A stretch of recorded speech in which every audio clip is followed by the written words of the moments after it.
Sabbe satta bhavantu sukhitatta bhavantu sukhitatta. Welcome to the Art of Becoming. I'm Dave Jacobson. Today we're going to talk about Palingenesis and Enlightenment. Palingenesis or Palingenics is an old word. It comes from theology and it basically means being born again. So we're going to change the meaning a little bit to fit better with the teaching of the Buddha on which our Palingenics is based. So I'm going to go through the Buddha's science of becoming, the Buddha's deep understanding of how we become what we are. Palingenics is an old subject. There's nothing new in Palingenics at all. In fact, the most ancient dream of humanity is to go to another world where everything is better. And this is the fundamental dream of religion, even of science, of politics, and so many things. But somehow it all gets confused when the intention to better ourselves through regeneration collides with religious dogma. That's when things get confused. So we want to separate religious thinking or magical thinking from scientific thinking and look at palingenesis from a modern point of view, a syncretic form of palingenesis. Syncresis means to take little bits from here and there and put them all together. And the frame, the mold that we use to put those bits together is the human being itself. Well, what is a human being? We recognize 7 chakras. 7 chakras. Now, some religious and spiritual paths specialize in some chakras and others specialize in other chakras. So we can take the methods from the spiritual paths that specialize in each chakra and combine them into a meta path, a meta religion, a meta ontology. Now, of all the paths that I know in the world, the Buddha's path, the Buddha's teaching, is the only one that's big enough, broad enough, and strong enough to absorb all the others. So we're going to be going here on 2 ontological structures. A physical structure based on the chakras from yoga, or actually from Chinese yoga, Chinese Buddhist yoga, and the mental, structural, and ontological structure of the Buddha's teaching, because that fits all the other structures just fine. Let me give you an example. One must have an enthusiastic heart, a bright heart, a high spirit. One must be enthusiastic and confident that in the future his optimistic view is going to come to pass. That his desire is going to be satisfied, that his work is going to be a success, and that he is going to attain his aim. Everybody has to have this, even though actually it's completely irrational. This hope, this belief, this devotion to a cause, this aim, this high spiritual goal. This is something all religions, all spiritual paths, and actually all endeavors by human beings have in common. We want to make things better. So how is this optimistic vision going to survive in a world where most of the time things don't work out? Let's face it. So everybody needs faith. We need faith to get out of bed in the morning, that today is going to be a better day, or today is going to bring us nearer our goals, isn't it? So this is a matter of the heart. The belief of the heart, the desire, the vision, the aim, the goal of the heart is to experience something better than we've ever experienced before. Even though in most cases, that belief is not justified. And in the majority of cases, certainly people fail to attain their goals. But still, Palingenics as a belief system, Palingenics as a religion, Palingenics as a devotion, a cause that we serve, brings us closer to the day when we can actually realize those dreams. And that's the religious part, that's the emotional part, the aesthetic part of Palingenics. Palingenics also has a physical part. And we draw that physical part from Chinese Buddhist yoga.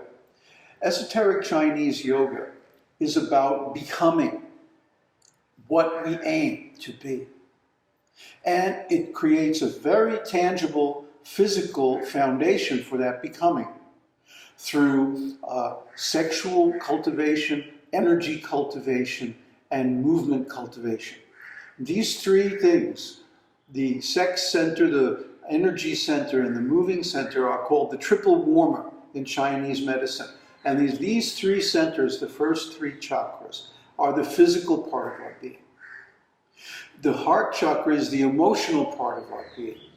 And sometimes the throat chakra, the voice.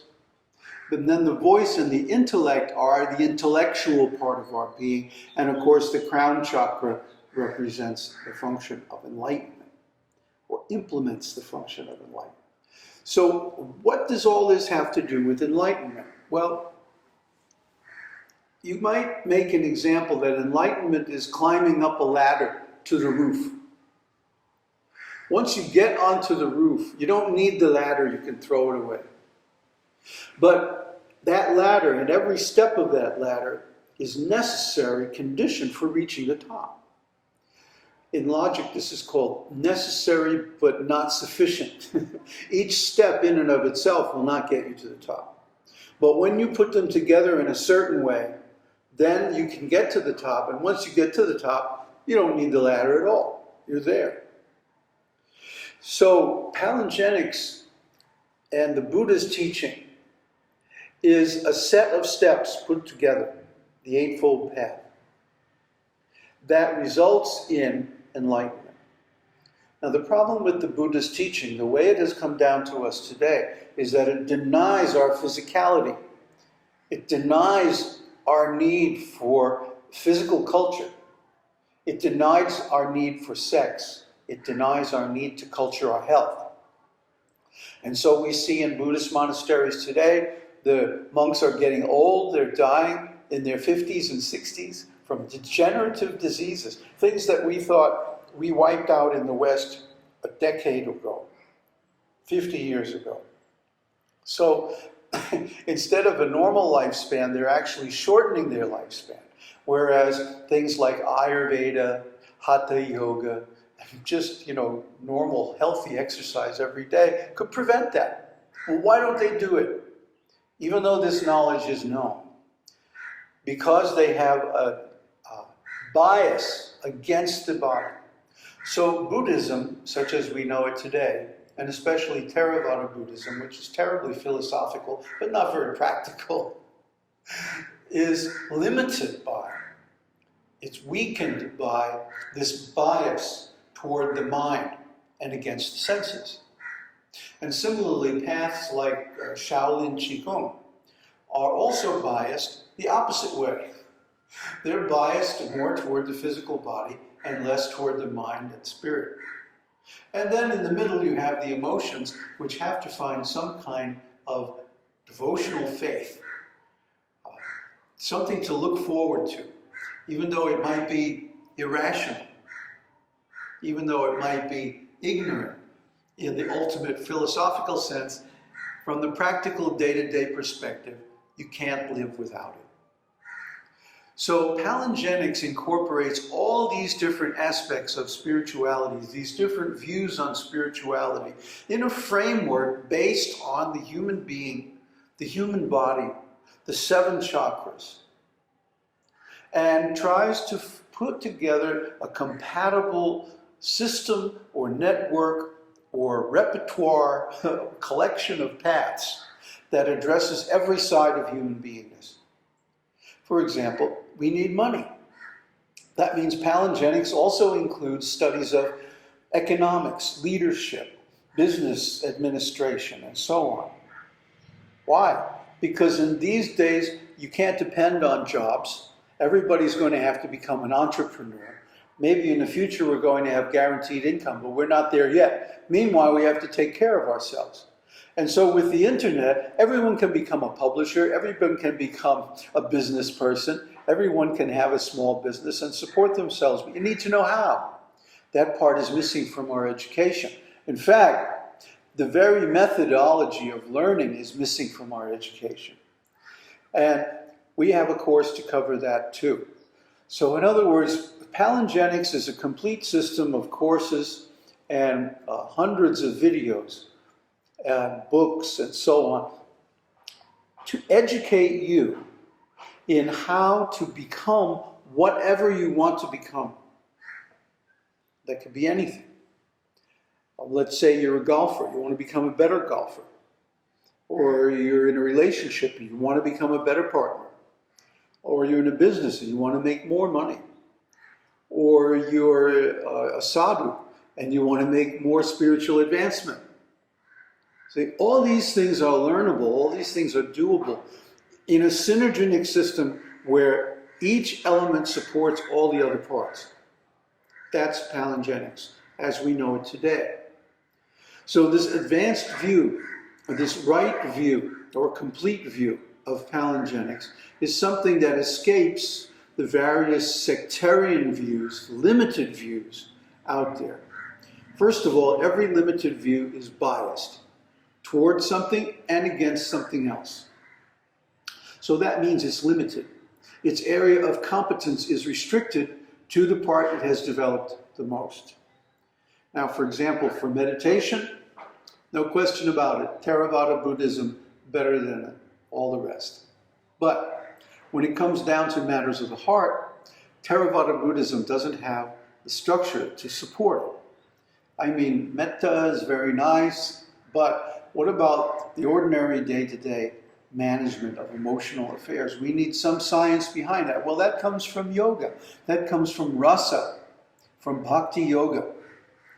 And then, as I said, the physical work comes from esoteric Chinese yoga. So all these things can work together and help us advance in all directions simultaneously, because all directions of progress lead to enlightenment. So I'm going to talk a little bit today about something that the Buddha said, which is the key to enlightenment, the key to becoming, the key to advancing our lives in every department. When phenomena manifest themselves to the ardently meditating Brahmin, then all his doubts get dispelled, since he knows the causal law.